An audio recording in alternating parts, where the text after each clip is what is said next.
Graduation. May graduation dito mga choy. Ay papasok dito sa loob. Mga choy. Ayun. Masarap mag-jogging.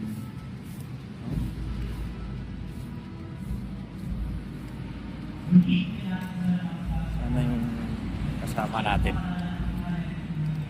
Kung sinong gusto pumunta dito, punta na kayo. Huwag nang magtagal.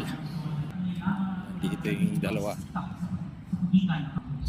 Oh, heart. Tumayo para sa graduation. Muli, manahan ng mga mag-aaral sa pagkatapos, mga tumayo para sa graduation.